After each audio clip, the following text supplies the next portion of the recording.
Now in today's class we'll proceed with our next exercise, that is exercise 1.4. That is exercise 1.4. तो mainly जो इस exercise का concept है आपका, that is union. क्या होता है? यूनियन. तो आज का जो हमारा मेन कंसेप्ट है वो क्या है? Union of sets. Union of set. अब जैसे जैसे क्वेश्चंस होते जाएंगे मैं कंसेप्ट साथ साथ में बताता जाऊंगा. फर्स्ट क्वेश्चन और मेन क्वेश्चन जो इस एक्सरसाइज का जो कंसेप्ट है, main concept, that is union of set. First of all जब हम यूनियन ऑफ सेट्स की बात करते हैं तो इसका जो सिंबल होता है यू फॉर यूनियन, तो यू ही इसका सिंबल होता है. अब यूनियन होता क्या है? आपने एलसीएम निकालते हो, ठीक है. एलसीएम में क्या होता है? जो कॉमन एलिमेंट होता है उसको एक बार लिखा जाता है और बाकी सारे एलिमेंट्स को लिखते हैं. यानी कि जितने भी नंबर्स होते हैं सभी को लिखा जाता है. ये एलसीएम की तरह ही होता है. फॉर एग्जाम्पल जैसे कि for example we have set A जिसमें एलिमेंट है 2 3 5 6 7, 2 3 5 6 7 and there is another set B जिसमें एलिमेंट है 3 5 9 11 17. 3 5 9 11 17. इसमें कोई डाउट? क्लियर है यहाँ तक? ठीक है. अब आपको कहा जा रहा है फाइंड ए यूनियन बी. क्या कहा जा रहा है? Find A union B. तो ए यूनियन बी क्या होगा? देखो ए यूनियन बी, जब आप ए यूनियन बी फाइंड करोगे तो जो कॉमन है वो क्या है पहले बताओ. इसमें कॉमन क्या है? एक तो 3 कॉमन है और एक 5 कॉमन है. जो कॉमन है पहले तो उसको एक बार लिखो. 3 और 5 ये कॉमन एलिमेंट थे, 3 और 5, ठीक है. बाकी के जो अनकॉमन एलिमेंट है वो सारे लिखने हैं आपको. जैसे कि यहाँ से क्या आएगा? 2, फिर 6, देन 7, देन 9, 11 और 17. पहले ये कंसेप्ट क्लियर हो गया, ठीक है. अब इस पर बेस्ड जो है आपका फर्स्ट क्वेश्चन. तो पहले फर्स्ट क्वेश्चन पर आते हैं, ठीक है.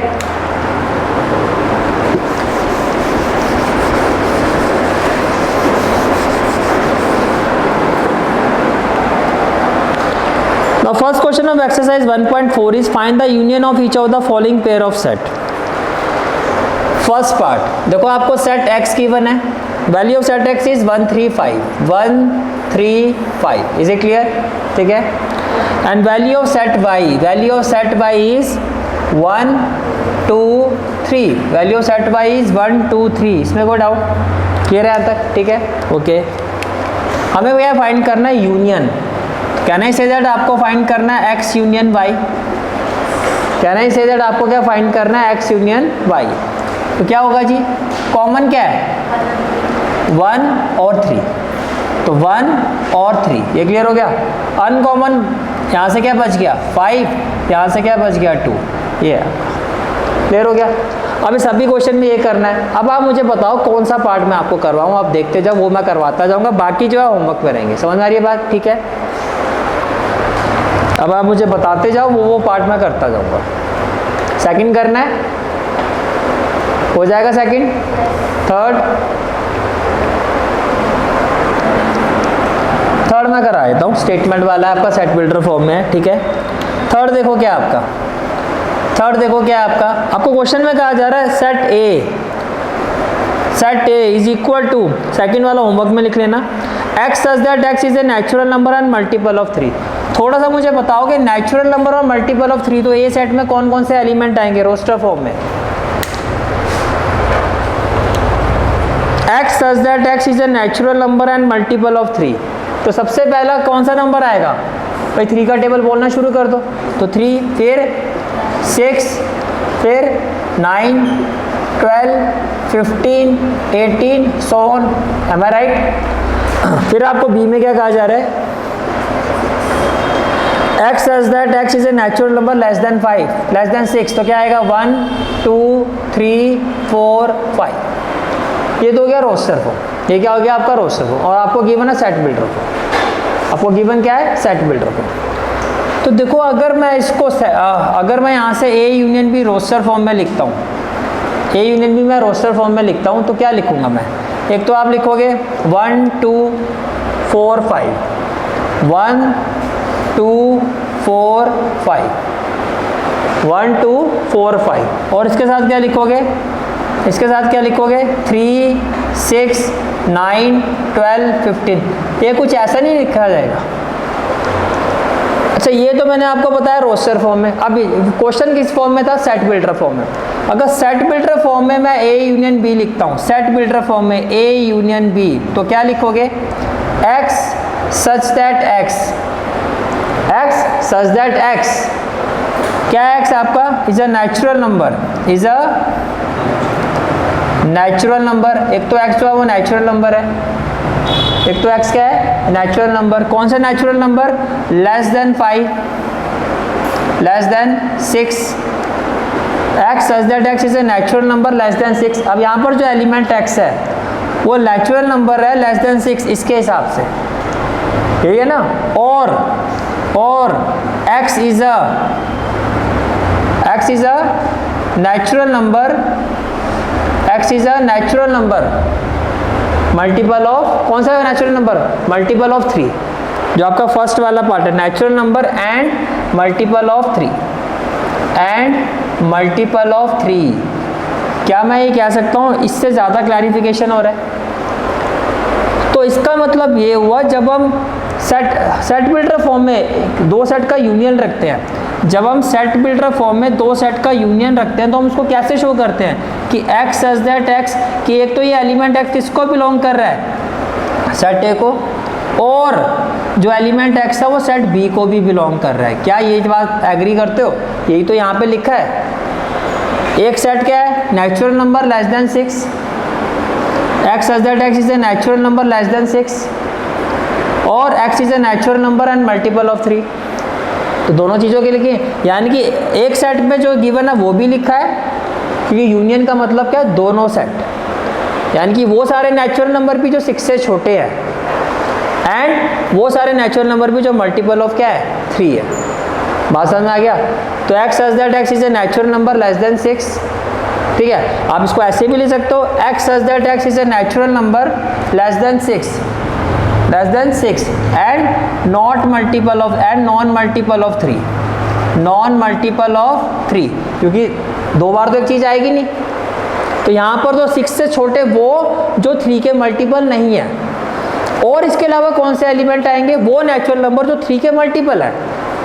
समझ पा रहे हो इस चीज़ को? तो जो 6 से छोटे या नॉन मल्टीपल ऑफ 3 है उसमें क्या आएगा? 1, 2, 4, 5 आ गया, 1, 2, 4, 5 आ गया। और जो नेचुरल नंबर मल्टीपल ऑफ 3 है उसमें क्या आएगा? 3, 6, 9, 12, 15। तो मेरा कहने का मतलब है, सेट बिल्डर फॉर्म में क्वेश्चन गिवन हो तो कोशिश करो कि उसको सेट बिल्डर फॉर्म में ही लिखना है। और लिखना कैसे? इस तरह से लिखना है कि वो जो एलिमेंट x है वो एक सेट ए को भी बिलोंग कर रहा है, और इस सेट ए यूनियन बी का जो एलिमेंट x है वो b को भी बिलोंग कर रहा है, दोनों। क्या अब आपको समझ में आ रहा है कि दोनों सेट के एलिमेंट आ गए? मतलब जो इसमें आना चाहिए सब कुछ आ गया। पहले मैंने क्या कहा? x क्या है? यहाँ पे एक नेचुरल नंबर है, लेस देन 6 है, एंड नॉन मल्टीपल ऑफ 3। इसके अलावा और x क्या है? यहाँ पे नेचुरल नंबर है एंड मल्टीपल ऑफ 3। तो 6 से छोटे जो नॉन मल्टीपल ऑफ 3 है वो आ गया 1, 2, 4, 5। और इसके अलावा कौन आएगा? जो मल्टीपल ऑफ 3 है। तो इसमें क्या आएगा? 3, 6, 9, 12, 15, 18, 21। बात कंप्लीट हो गई, क्लियर हो गई। तो ए यूनियन बी जब सेट बिल्डर फॉर्म में लिखा जाता है तो वो उसका मतलब क्या होता है कि जो एलिमेंट x है ए यूनियन बी में वो सेट ए को भी बिलोंग कर रहा है और सेट बी को भी कर रहा है, यानी कि ए के भी सारे एलिमेंट और बी के भी। समझ में आ गया? चलूँ मैं आगे, क्लियर है यहाँ तक? देखो क्वेश्चन पार्ट 4 क्या है आपका? पार्ट 4 आपको कहा जा रहा है सेट ए क्या है? x is a natural number जिसमें x की value according to the question जो x की वैल्यू है सेट ए में वो क्या है? x एलिमेंट जो है 1 से बड़ा है और 6 के इक्वल है 6 से छोटा है, 6 के इक्वल है 6 से छोटा है। तो क्या आप एग्री करते हो? सेट ए में फिर क्या क्या आएगा? 1 से बड़ा 2, 3, 4, 5 और 6, 2, 3, 4, 5 और 6। और सेट बी में क्या है? सेट बी में अगर आप देखो x एक नेचुरल नंबर है तो 6 से बड़ा 10 से छोटा है, तो इसमें क्या क्या आना चाहिए? 7, 8, 9। अब ये जो है इसकी एक लिमिट है। मुझे ये समझ में आ रहा है कि इसको मैं रोस्टर फॉर्म में इजीली लिख सकता हूँ। उस वाले में तो 3, 6, 18 की कोई लिमिट ही नहीं थी, समझ आ रहा है? तो यहाँ पर तो एक लिमिट आ रही है। तो आपको ये भी देखना होता है कि भैया रोस्टर फॉर्म में मैं पूरी तरह से एक्सप्लेन कर सकता हूँ, तब तो ठीक है, अदरवाइज कैसे एक्सप्लेन करना है, सेट बिल्डर फॉर्म में। क्या है पहले ये बताओ, एलिमेंट्स क्लियर है तुम्हें? ठीक है, तो आपको क्या फाइंड करना है, ए यूनियन बी। तो जब आप ए यूनियन बी फाइंड करोगे, ए यूनियन बी, तो क्या होगा जी, 2 3 4 5 6 7 8 और 9। कोई डाउट? अभी पूरा क्लियर हो गया इसमें क्या क्या चीज़ें आएंगी। ठीक है, चलो जी पार्ट 5 में आ जाओ। Part 5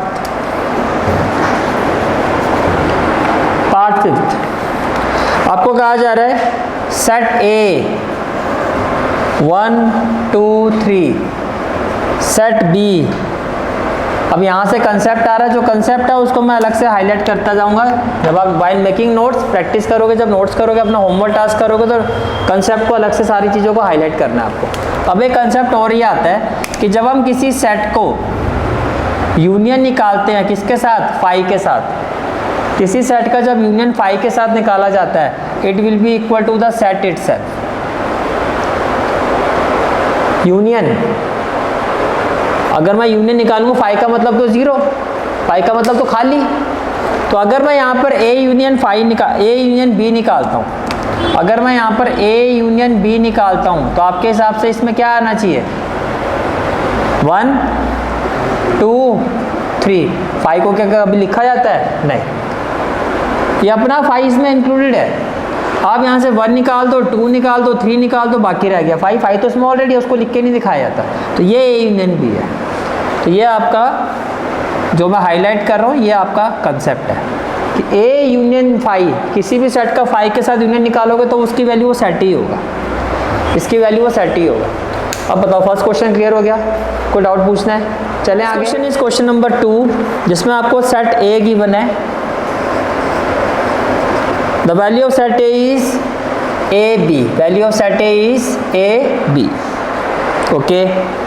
Value of set B. Value of set B is ABC. A, B और C. अब आपको पूछा जा रहा है क्या A B का सबसेट है? बोलो जी यस और नो। और फिर आपको पूछा जा रहा है what is A union B? What is A union B? What is A union B? तो पहले बताओ ए बी का सबसेट है? क्यों? क्योंकि ये सारे एलिमेंट बी में है, ए बी है, बी भी है। तो first of all yes, A is the subset of B, इसमें तो कोई दिक्कत नहीं है। Yes, A is the subset of B, ये क्लियर है? ठीक है, now we have to find A union B. तो what will be A union B? जो कॉमन है उसको कितनी बार लिखना है? एक बार। तो ए बी, और जो अनकॉमन एलिमेंट है उसको साथ में लिखो, हो गया ए यूनियन बी। कोई डाउट है तो क्वेश्चन नंबर 3 पर। नेक्स्ट आ जाओ क्वेश्चन नंबर 3 पर। क्वेश्चन नंबर 3 है, A and B are two set such that A is the subset of B. आपको कहा जा रहा है ए और बी दो सेट है, और ए जो है वो बी का क्या है? सबसेट है। ए जो है बी का सबसेट है, तो ए यूनियन बी क्या होगा?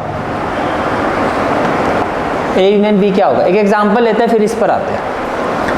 एक सेट ए है जिसमें एलिमेंट है ए बी, एक सेट बी है जिसमें एलिमेंट है ए बी सी। अभी आपने यही केस किया है। तो जब आपने ए यूनियन बी निकाला था तो क्या आया था? ए बी सी नहीं आया था।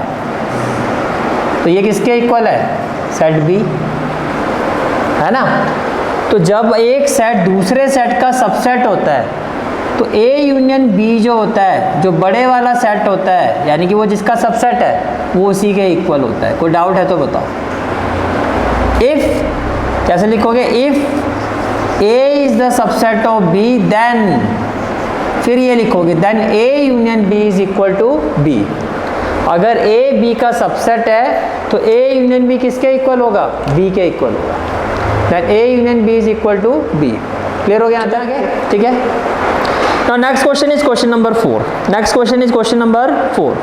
Question number 4 is question number 4. आपको कहा जा रहा है if set A is equal to 1 2 3 4. क्या कहा जा रहा है?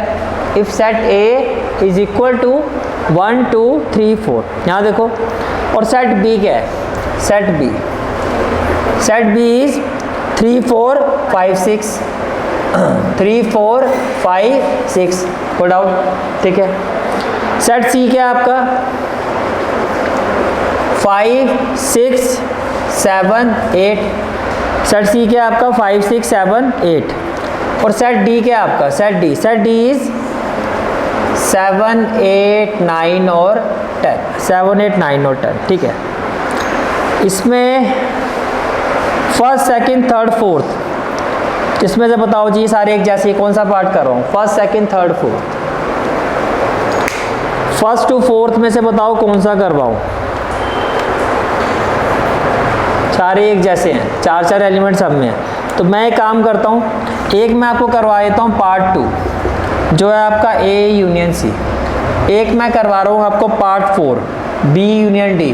तो फर्स्ट और थर्ड आपका होमवर्क। एक मैं आपको करवा रहा हूँ part 5 that is A union B union C, और एक मैं आपको करवा रहा हूँ पार्ट 7 जो है आपका B union C union D, जो क्या आपका B union C union D. इसमें कोई डाउट है तो बताओ, ठीक है। तो बाकी जो रह गया वो आपका होमवर्क है। तो आपका होमवर्क क्या है, फर्स्ट पार्ट थर्ड पार्ट और इसके बाद 6th पार्ट, ये टिक करते हैं ना। फर्स्ट थर्ड और 6th पार्ट आपका होमवर्क है, ठीक है। सबसे पहले हम फाइंड करते हैं पार्ट 2।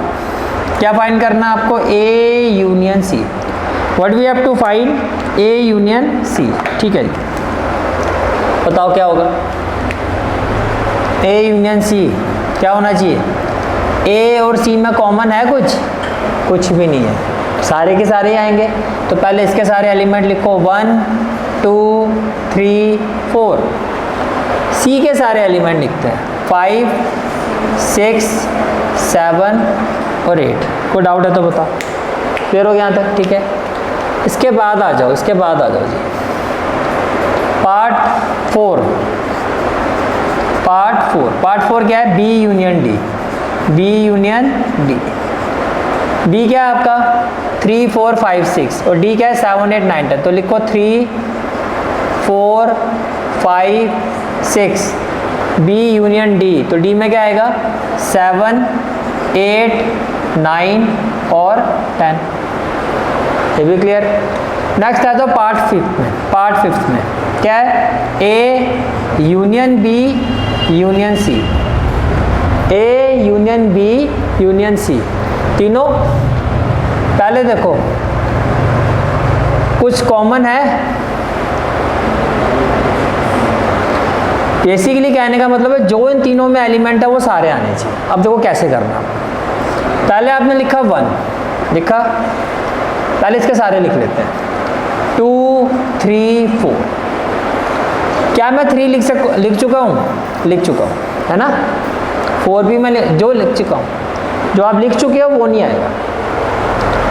5 लिखा है मैंने, नहीं लिखा जी, तो 5 और 6, अब 5 भी आ चुका है 6 भी आ चुका है, तो बचा क्या 7 और 8।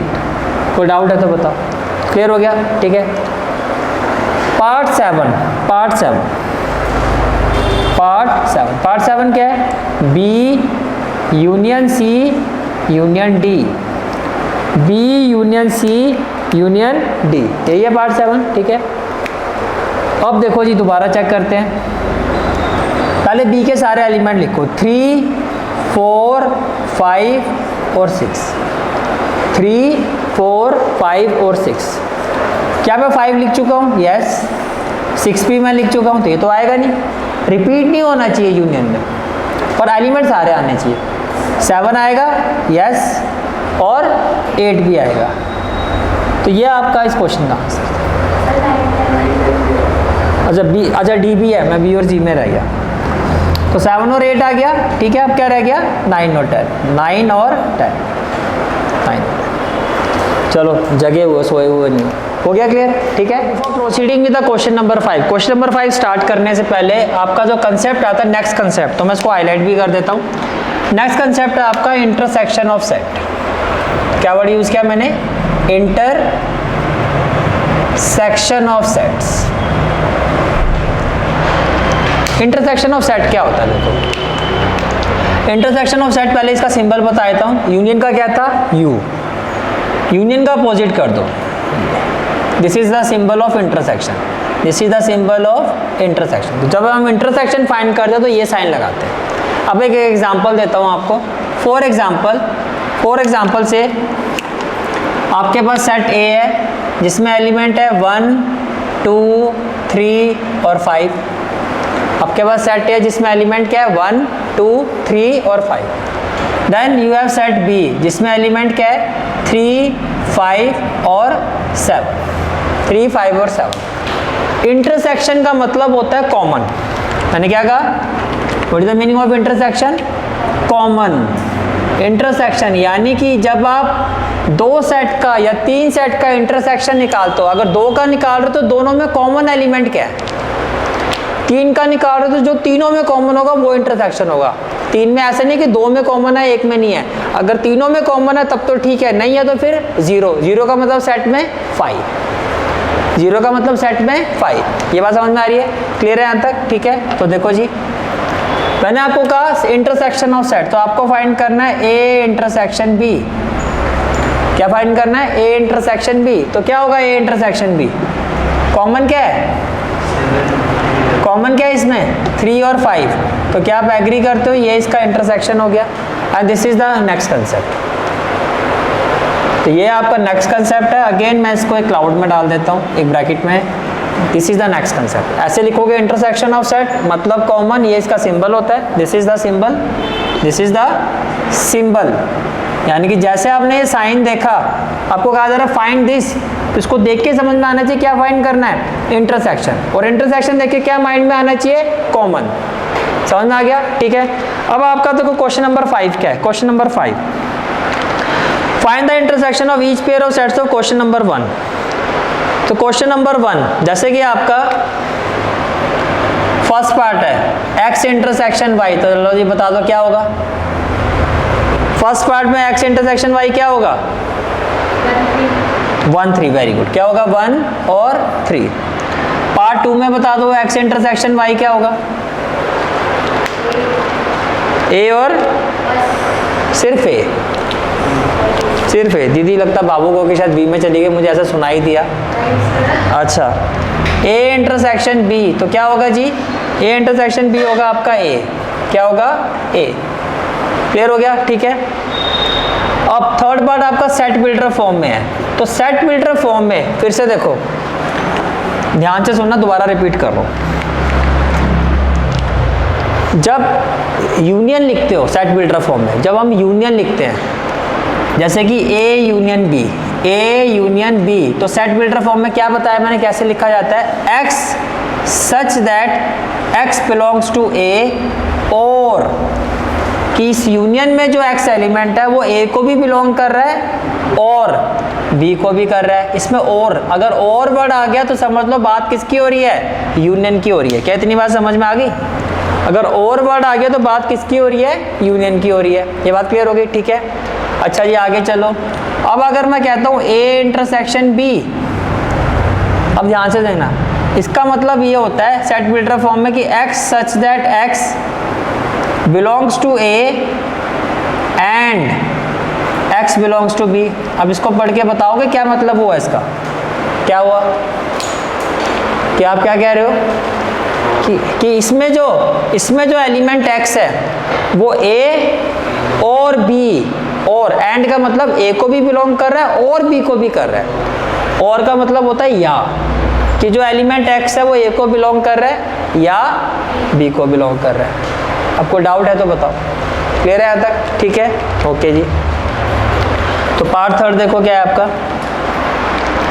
आपको कहा जा रहा है ए इज इक्वल टू, यानी कि अगर मैं पार्ट थर्ड में सेट बिल्डर फॉर्म में अगर ए इंटरसेक्शन बी लिखूंगा तो दोनों का कॉमन क्या होगा?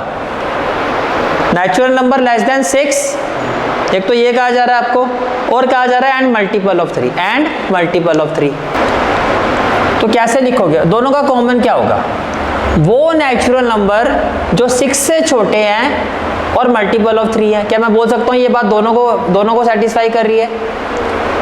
दोनों में आनी चाहिए। जब आप इंटरसेक्शन लिख रहे हो तो क्या वो एलिमेंट आने चाहिए x such that x, x such that x। x such that x, क्या x क्या यहाँ पे x such that x is a natural number, x such that x is a natural number less than 6 and multiple of 3 कोई doubt है तो बताओ। क्या ये लिखने से आप एग्री करते हो दोनों की कंडीशन सेटिस्फाई होगी? क्या आप एग्री करते हो इसमें वही एलिमेंट आएंगे जो दोनों में ही है? 6 से छोटे नेचुरल नंबर, जैसे कि पहला सेट क्या था, natural number and multiple of 3, तो उसमें सेट ए में क्या क्या आएगा, 3, 6, 9, 12, 15। दूसरा सेट क्या था, नेचुरल नंबर लेस देन 6, तो क्या आएगा 1, 2, 3, 4, 5। कॉमन क्या है, कॉमन है सिर्फ 3, यही है ना। तो क्या लिखा है आपने कि इस सेट में वही एलिमेंट आएगा जो तो नेचुरल नंबर हो, 3 नेचुरल नंबर होता है, 6 से छोटा हो, 6 से छोटा है, और मल्टीपल ऑफ 3 हो, मल्टीपल ऑफ 3 है। तो जब इंटरसेक्शन को सेट बिल्डर फॉर्म में लिखा जाता है तो कैसे लिखा जाता है कि वो एलिमेंट ए और बी दोनों को बिलोंग कर रहा है। और यूनियन में जब सेट बिल्डर फॉर्म लिखा जाता है तो ऐसे लिखा जाता है कि वो एलिमेंट जो है सेट ए और सेट बी, यानी सेट ए के सारे एलिमेंट, और का मतलब सेट बी के भी सारे एलिमेंट। समझ में आ रहा है? और का मतलब यूनियन, एंड का मतलब इंटरसेक्शन। समझ में आ गया? ठीक है। Next part 4। अब इसको मैंने कहा था, इसको हम रोस्टर फॉर्म में इजीली लिख सकते हैं। जैसे कि आप यहाँ पर देखो, सेट ए में क्या क्या आएगा, x is a natural number, x किसके बीच में है, 1 से बड़ा है, सेट ए के हिसाब से 1 से बड़ा क्या होगा, 2, 3, 4, 5, क्या 6 आएगा? ध्यान से देखो, 6 में इक्वल टू का साइन है या नहीं है? है, तो आएगा ना 6। तो सेट ए में तो ये एलिमेंट आ गए, कोई डाउट? ये बात समझ में आ रही है? ठीक है। और सेट बी में देखो क्या क्या आएगा, सेट बी में आएगा 6 से बड़ा और 10 से छोटा। सेट बी में क्या आएगा, 6 से बड़ा, दैट इज 7, 8, 9, और 10 से छोटा, तो यही आएगा। अब अगर आपको इंटरसेक्शन लिखना है तो बताओ, कुछ है इंटरसेक्शन? कुछ है इंटरसेक्शन? नहीं है, तो क्या लिखूं, 5। क्या लिखोगे, 5। क्लियर है? ठीक है। पार्ट 5 में बता दो भैया। पार्ट 5 इसको कहते हैं, पार्ट 5 में लॉ ऑफ फाई है। अगर मैं कंसेप्ट लिखूं, पार्ट 5 ये कंसेप्ट है, किसी सेट का अगर फाई के साथ आप इंटरसेक्शन निकालते हो तो वो हमेशा किसके इक्वल आता है, it is always equal to phi, and this is called as law of phi. Phi के साथ किसी भी सेट का इंटरसेक्शन निकालोगे फाई आएगा, क्योंकि हर सेट में फाई तो है ना, हर सेट में फाई तो है। तो पार्ट 5 देखो, आपका सेट ए क्या है, 1, 2, 3, आपका सेट ए क्या है, 1, 2, 3।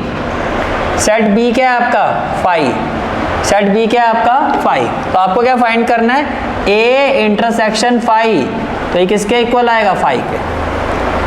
क्लियर हो गया? ठीक है, चलो। This is for today's class. I hope you like this class, and if you like this class then do like, share and subscribe my channel, and don't forget to press the bell icon. Bell icon press करने से क्या होगा, जो भी मैं lecture upload करूंगा you will get the notification of that lecture. Thanks for watching this video.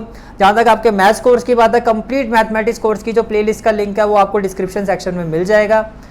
So bye, take care and have a great day.